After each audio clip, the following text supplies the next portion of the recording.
Whoa, whoa, whoa, whoa, whoa. Did you just say that the gym was closed? The gym closes at 10. It's fucking 9:50. Hold on, I'm gonna go check this out. I happen to have a remote control camera in my back pocket. I bet you there's some douchebag working out in here right now. Hold on. Yep, for sure, there's at least 27 people in here working out. And, look, you even got a guy spotting the chick. I'm fucking getting in here. And alright, time to go work out, baby. Let's do it.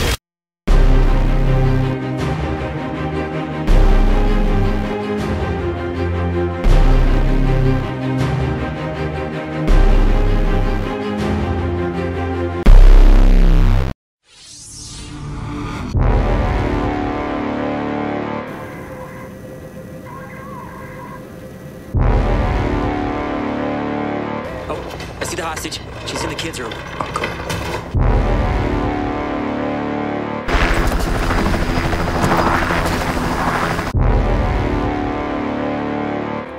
One, two, three.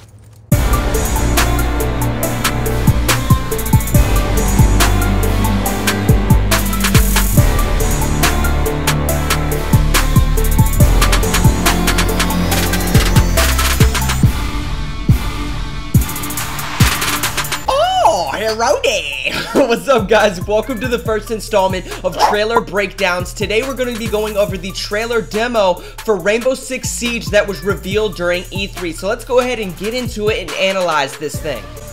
Now, the first thing you're going to notice is your classic Rainbow Six kind of Ghost Recon ready up pre-game lobby. Now, I like these lobbies because it makes it so that every single player has to ready up in order for the match to start. And this does a great job of kind of making the game, making the match more evenly paced and a lot more fair throughout the match. And the other thing I noticed is that you can hear the Raven team talking back and forth, so I'm guessing once the teams have been selected, you can no longer hear the enemy team in the pre-game lobby.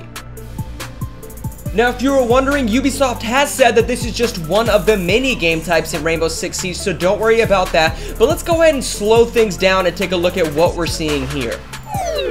Now, you'll notice located at the top of the screen is a timer. Now, basically, you have a minute in order to decide where you want to infiltrate this main structure with your team. Now, what I want you to keep in mind is that 48 seconds or 12 seconds into this pregame mode, a remote control camera drone will actually spawn at a random location within the house in order for you to kind of get a better understanding of what the enemy team is doing before you start the match. And now, the next thing I kind of wanted to point out is located right here at the bottom right of your screen. You'll see a zoom in and out button and a back button. So obviously you can zoom into the windows, kind of scope things out a little bit, and I'm guessing that back button is maybe to kind of back out of this camera and select different equipment, like maybe a different armor or a different weapon or things of that sort. However, the most interesting thing about this screenshot is located right here at the top right of the screen where it says Vision FLIR. Now, I hope I'm pronouncing this right, but FLIR is actually one of the most sought after technology companies for the United States military that specialize in high performance vision technology. So with that being said, I'm kind of thinking that you might be able to switch between this thermal night vision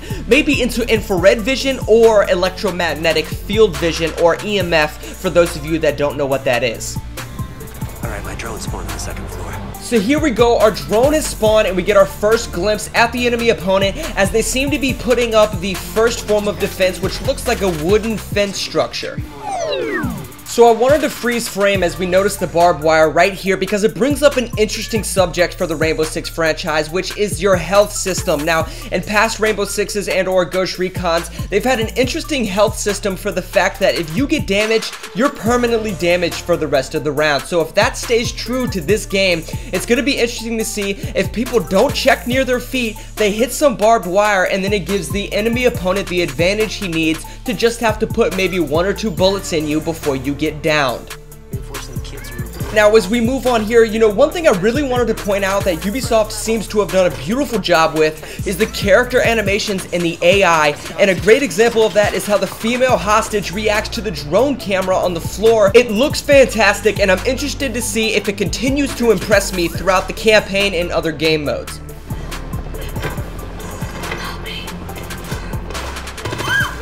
Ah, shit, they saw me, drone's out.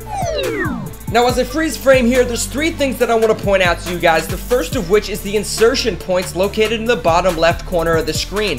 Ubisoft has stated that you and your other teammates will vote on which insertion point that you want to infiltrate, and the one with the most votes is where you will spawn. Now, the second thing I want to bring up is the yellow and red highlights located on the blueprint of the main house structure. These are actually all of the barricades and the hostage that you were able to pick up on your pre-game drone camera. So it's very cool that all the things you see on that camera will actually show up and actually help you strategize on where you want to infiltrate the house from. And the third thing before this game starts is the option to choose class in the bottom right corner of your screen. I'm actually willing to bet that this particular game mode is not based off of custom loadouts, but that you have to strategically choose a default class based off of your opponent's playstyle. But for now, let's start the game. Say we breach the garage. No, I'd rather not. I mean, they always defend it with a shitload of booby traps. I say we drop in the roof and breach the 3 second floor windows. We all come in at once. What do you guys think? Okay, yeah, that sounds good. All right, let's go for a helicopter drop. Roger that. All set.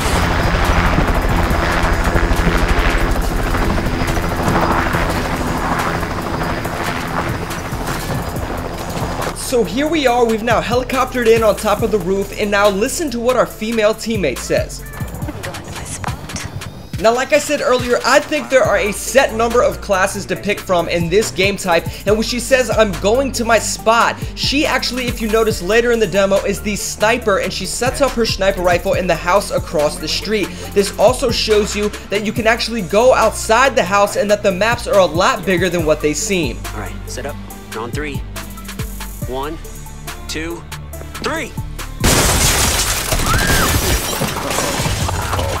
Good job, guys. Yeah. Now, I wanted to show you guys some of the most beautiful aspects of this new development engine that they're using for this Rainbow Six game. So, you'll notice as he busts through the window and shoots his opponent, blood actually squirts out and stains the object behind him. But not only that, the death animation itself is extremely smooth. He slowly leans up against the object and slides down to his death. But the best part is the explosion. Dust, particles, smoke all go throughout the room and stay in the air as they slowly dissipate as they start walking around the room. It's something very subtle that looks great, and I haven't seen it done so well before. Alright, I'll get her. Okay. Wait, shit, the wall! The wall! Covering, covering! Revive me! I got you. So the first thing you're going to notice right off the bat is the destructibility, and that's something that is, you know, Rainbow Six Siege's major selling points, and I know what you're thinking. Other games have done that before, such as Battlefield, and to be honest with you, I think you'd be wrong. I don't think any other game has done it with this much detail. I mean, every single object from what I've seen can be chipped away with bullets, and the bigger caliber your bullet, the bigger hole you're going to leave in a wall. It's something I've not seen done with such detail and precision, and it really adds to, you know, the suspense of not only just watching it, but also playing it as well. But let's talk a little bit about the HUD. Your health meter is in the bottom left-hand corner of your screen, and you'll actually notice his health, while it's above 90%, is actually regenerating. But as soon as he gets damaged and drop below 90%, his health no longer regenerates for the rest of the match. Do you remember my sniping teammate that set up across the street? Or maybe the idea of perhaps choosing a default sniping class? Well, watch how effective the sniper rifle can be when you open up some of the windows. He's got us pinned down. Wrath, take this guy out. Main hallway. I can't see him. Window's locked. All right, hang on, I got it. Nice. Go. Hang on. Got him. So you can see in that situation, the sniper rifle was, you know, very well utilized and helpful. But I'm not saying that, you know, it's always going to be like that, and I don't think it will, honestly. But I do think that, you know, Ubisoft, with this Rainbow Six game, probably, you know, developed and made these maps to where there's a lot of windows and a lot of viewpoints for snipers to, you know, have a lot of fun and able to get a lot of kills. So I'm excited for that because I love personally sniping in games. Now, what you're about to see is he's going to take out another one of his camera drones drones and send it under the door to scope out the enemy opponents in the other room. Now, I think this is going to be accessible by pressing down on the D-pad, and you can see that in the bottom left-hand corner of your screen. Now, there's also a number 3 there, so I'm thinking that has to do with, 3 different, drone cameras, and I don't know if that's going to be too much or too little. Honestly, I haven't played the game, but I can picture it getting very annoying to constantly having to eliminate cameras, so I hope that stays at a small number. The other one's got a shield too. They're facing the door. All right, get ready to breach. What are you thinking? I'm death from above. Wrath, you still on the north side? Yeah. All right, I'm making a door in the living room. All right, you see me? Yes. Now, while the sniper gets taken out across the street, notice the equipment icons located at the bottom middle of your screen. Now, at the start of the match, he had 2 pieces of equipment and he had 2 items for each. He already used one of his concussion grenades, and right now he's using both of his C4 breach charges. Breaching. Hey, go, breach! All right. Got him. Cool. Now, as we enter the room here, notice the camera that he originally sent into the room is no longer under the workout bench, so I'm guessing those cameras kind of deactivate after a set amount of time of not using them. However, obviously teamwork is very important. Now, another aspect that's very important is keeping the hostage alive. Now, Ubisoft has stated that if either one of the teams happens to kill the hostage, they automatically lose the game. So you can see how some unique situations might occur, such as the one later on in this demo, when the criminals accidentally down the hostage. So if you're the SWAT team, do you revive the hostage and get them to the extraction point, or do you let them die and possibly win the game? Either way, we're gonna have to wait till the game finally comes out to see what happens. Alright. I'm serious. I'm being lit up here, Lynch. Oh, shit. You got me. Alright, I got the window. Go.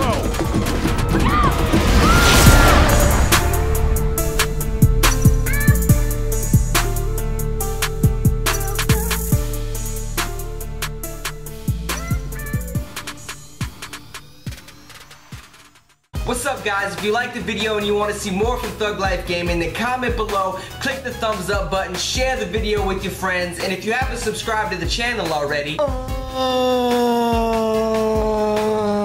let's go ahead and get into the comment spotlight. This week's comment spotlight goes to Iron Talons Quizar. First of all, he said he liked the video a lot, and then he left like this freaking like high school, college page essay, giving me great examples of things that he might want me to do in the video and stuff, and so I really appreciate that. I love the comment, man. Thank you. This week's shout out of the week goes to Optical XD. Basically, he sent me a message telling me he told a bunch of his friends about Thug Life Gaming and got them all to subscribe. So thank you, man. I love the support. And now let's finish it off with the Thug of the Week. This week's Thug of the Week goes to one of my best friends. His name is Luis Diaz. Now, why this guy gets the Thug of the Week is basically, he spent the last couple years kind of figuring out what he wants to do, what his purpose is, and he actually joined the Marines, just got done with like his 12 months like kick me on my ass camp. Basically, came back, lost like 1,000 pounds, walks straight, like has a great, posture. He doesn't look like an idiot anymore. But dude, I love you, man. You're actually really impressing me. You're making your family proud, and you definitely deserve the Thug of the Week, man. Keep it up. Alright, but that's it for this week, guys. Comment below, tell me what you thought of this first, trailer breakdown, because I had a lot of fun making this, and I'm interested to see if you guys liked it as well, and if you want me to do more of them, in the future when trailers happen to leak on the internet, or something gets revealed. So let me know, guys. I can't wait to make more videos for you all. Peace out.